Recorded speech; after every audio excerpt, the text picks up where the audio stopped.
Alright, today we're going to be installing some 4.5-inch lift rear leafs. We got it jacked up and set on some center blocks. Definitely not the safest, but it's what we got, so it's what we have to do. Bought this long arm kit off of Facebook Marketplace. We're just going to do the rear half today. Don't really have a lot of time, so we'll bring you along with that. Should be pretty straightforward. Just change these leaves out real quick. All right, we'll bring you along. First thing we're gonna do is we're gonna pull the rear tires off. For that, I got my little 4-way. You could use whatever tool you need. I'm gonna go ahead and get those off, and then I'll show you the next step. All right, now that we got the tires removed, you can see what we gotta take off here. Gotta disconnect the U-bolts. That's a 3/4 inch nut holding them on. And then you gotta pop the shocks off. That's a 15mm nut. No, actually, my bad. That's also a 3/4. So 3/4, 3/4. And then up here on the shock mount, I don't know if you can see that. That's a 1/2 inch, 2 1/2-inch bolts. And then right here, to take off the sway bar, it looks like a 15. Yeah, we're just gonna lower the axle first, and then we'll get back to you with everything else. Okay, now that I got the shocks off, which like I said is a 3/4 inch nut and 2 1/2-inch bolts, pretty easy to take off. Now I'm going to support the axle with the jack and go ahead and drop the axle out of the way so I get these leaf springs out of the way. Now you want to keep in consideration, you don't have very much room to actually drop the axle with these brake lines that are stock. It's a good idea to upgrade these to some steel brake lines from like Rough Country or something. They got some that are pretty cheap. It comes with the front and rear, like $50 for 4 to 6 inch lifts. I highly recommend doing that. The last thing you want to do is flex out and rip a brake line and lose brakes and crash. So keep that in mind when you're lowering it. Keep that in mind when you're wheeling it. All right, so we got the U-bolts out on this side. That's what it looks like. I'm gonna hop over to the other side and do the same thing, and then we're gonna lower the axle ever so slightly and slowly. Like I said, keeping an eye on this brake line. It's already tight. We definitely don't want to rip it. If we do rip it, we're in deep trouble. Then we got to bleed our brakes. We make a mess. It's just a pain. We don't want to do that. So we're not going to. All right, I'm going to hop over to the other side, pull that off. And then, let's see, right after that, we'll jump over and take off this sway bar. I'm not really concerned about it. I don't even know if it'll work with these bigger leaf springs. It might be stretching it too much. My Jeep don't really drive on the street that much anyways, so I'm not concerned about it. These can be really tight. I'd recommend putting some PB Blaster on there. Break them loose. Mine is actually cooperating though, so hopefully I didn't just jinx myself. I'm gonna pull this off and then I'll show you what it looks like. All right, this is what it looks like unbolted. I went ahead and dropped this sway bar mount. Like I said, 2 15mm bolts. Easy peasy. I'm gonna come over to this side, drop it out of the way, undo these 2 bolts. That way, this is just out of my way and I don't have to worry about it no more. And then we're gonna lower the axle and take that top bolt out and that bolt out right there. I believe they're both 21mm bolts. And we'll remove this leaf spring completely and we'll throw our new ones in. Should be as easy as that. Should. Just lowered the axle until the brake line was too tight to lower it anymore. Hopefully that'll give us enough. If not, we'll have to just take it off, which will really suck because then we'll have to bleed the brakes. We got to replace it anyways though. So might just have to leave it here for now and order a new brake line. We'll let you know how it goes. Now we're taking the top bolts out for leaf springs, and then we'll drop down over there to that bottom bolt, and that'll be this side, and we'll do the same thing on the other side.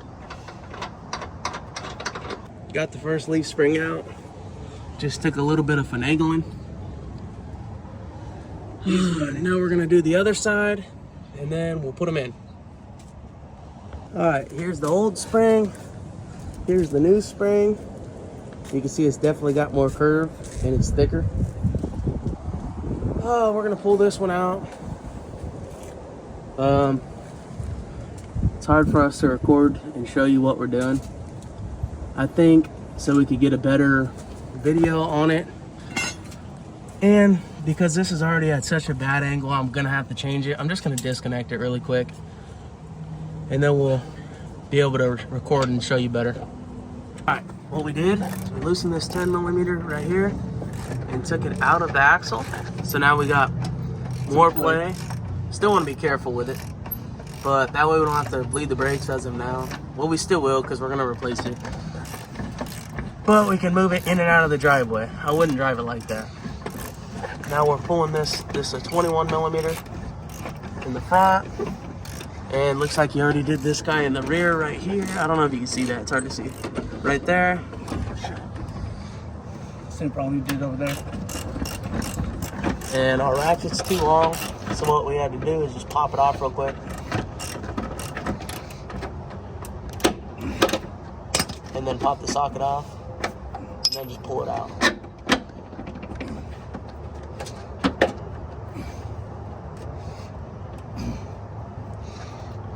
It's got tension on it. This one's even tighter than the last one. Here, but what we'll do is I'll put my leg under it and lift it up a little bit, and he'll be able to pull it right out. Should. That made it worse. Okay, well, we'll wiggle it. How about that? Got it. And I don't know if you've seen that, but we just dodged a bullet, literally.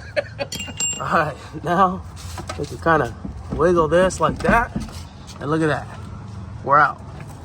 So now the axle twisted, so we'll have to remember that when we're putting it back on. But we can just pull this guy out like that, fold this over out of the way, like that, and just lift this up and out. We'll just have to wiggle it. There we go.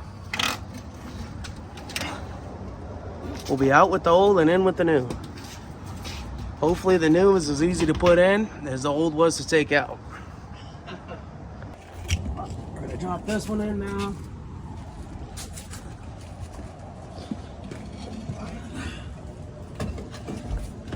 So it's kind of in the right spot. Okay. And more.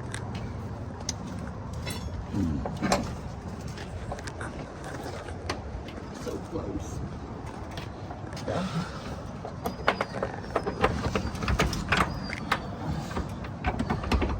There, that's close enough just to get it in the right location. Just gotta go down. Is it sitting on this? Yeah, it is. Yeah.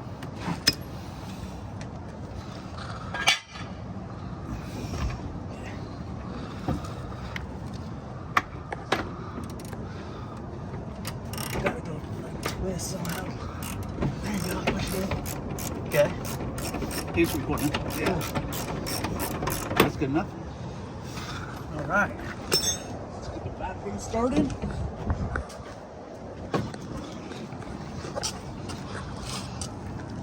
Shit in the way. Stuff in the way, he means. Yep, that's what I meant. All right, ready? There you go. Oh. Up a little bit more. Towards you. This. Back. Right there? Right there. All right. It started. It felt like it was. I don't know, I can't see the back. What's it gotta do? Can you see the back, Tyler? No. There it goes.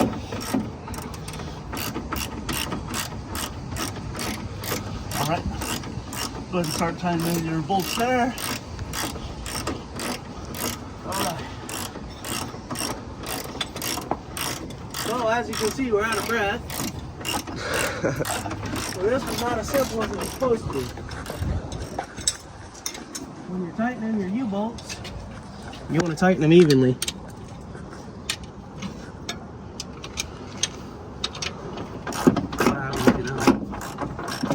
Well, you just, I don't know. You could have too much nut sticking out on one side, not enough on the other. Or you can put a strain on the U-bolt. You just want to make it even. It's a lot safer.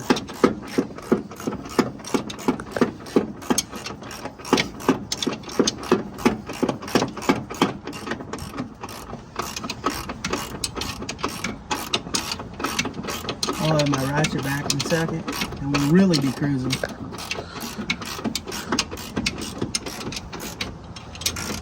You want to make these hella tight. I don't know what the torque spec is, but hella tight's a good torque spec. Hella tight is the best torque spec. On my dirt bike. Not on aluminum, Tyler.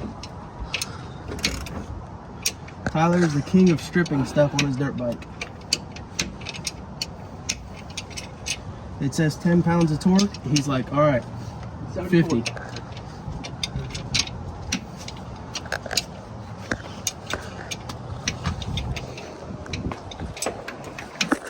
I think Tyler just likes to use the tap and die sit. No. All right, as you can see, this is all pretty simple. We'll get back to you on the next side and you can watch us struggle through that. Okay, so this side, we didn't struggle because we knew what we were doing. Imagine that. Go figure. So, all the tips and tricks we can give you is, it's easier to kind of get the U-bolts lined up first. And then once you get those on loosely, then you could use a pry bar and get this top nut in. And then after that, use a pry bar and get this one in. Well, everything's still kind of loose. It's better when it's all still kind of loose, because that way it can move around. Then once you get everything started, that's when you tighten everything up. We're not going to bore you with watching the whole thing. We'll just show you the finished product. Okay, now we got Tyler installing the shocks. Not going to go too deep into this because it's the same process as taking them off. It's pretty simple. This lift is huge. I mean, I don't know if it's 4.5 for real. The guy just told me he doesn't know what it is. It was on his Jeep when he bought it, and he was switching to 1-tons. But, I mean, look at the droop. That's like almost 3 feet from the drum to the fender. I mean, granted, there's no weight on it right now, but still, that's pretty extreme. This lift has all different parts to it. There's some Rubicon Express, the springs and shocks, and I don't know what the leaf springs are. And the long arm kit is a Rough Country long arm kit, so it's definitely a lift with a bunch of different pieces, but I don't mind. This is a cheap build on this Jeep. Still trying to find a name for it, so if you guys come up with something, let us know in the comments. We're just gonna do the rear today for this video, and we'll do the front the next video. The front's a lot more work, you'll see. Yeah, that's pretty much it. We'll show you what it looks like. It's gonna look pretty raked, I would imagine, because the front's not lifted at all. All right, we'll show you the final result. All right, we got the wheels back underneath it. This is the final product for the rear end. I'm super happy with it. They're 4.5-inch leaf springs, we found out. And then I put this shackle extender. It actually came with the lift. All in all, it's a 6-inch lift. So, well, for the rear. For the front, I'm not sure yet. I know it's 4.5-inch coil springs. And then I saw some 3-inch pucks. So that would put us, you know, about 7.5 inches. We'll see. I'll probably run the pucks just so it sits level. Right now, just so it does sit level, I have it on some ramps. And these are 6 inches tall, so that's a good reference point for you. And it's sitting completely level. Yeah, these are 33s, and you can see there's quite the gap. I mean, that's a whole foot gap. So, as you could have guessed, my pinion angle up there is at a pretty tight angle. I don't know if I'll be able to run it like that. I don't think so. I'm just gonna order a slip yoke eliminator and put it in. I also have 33s. Obviously you can see that. So the speedometer doesn't work right. So I'm gonna change the speedometer gear as well. I have this spare transfer case, 21 spline, so it'll fit right into that Jeep. I'm thinking about just putting this on the table, breaking it down, putting the slip yoke in this one and changing the speedometer gear, cleaning it all up, and then just install this one and keep that one as my spare. That's my plan as of now. But yeah, there you go. I mean, 6-inch lift on the rear, a 0 lift on the front. That's what you can expect. It looks phenomenal. I mean, I got a lot of clearance before I'm gonna hit anything. At the lowest point of the, I guess you would call it the frame, for the cross brace is the lowest point, and I would say I have about probably about 2.5 feet of clearance. And then obviously the axles are the lowest point, and that hasn't changed since the only way to change that is bigger tires. I have about a foot. So there you go. I hope this video helped you. Let me know what you want to see. Thank you. Like and subscribe.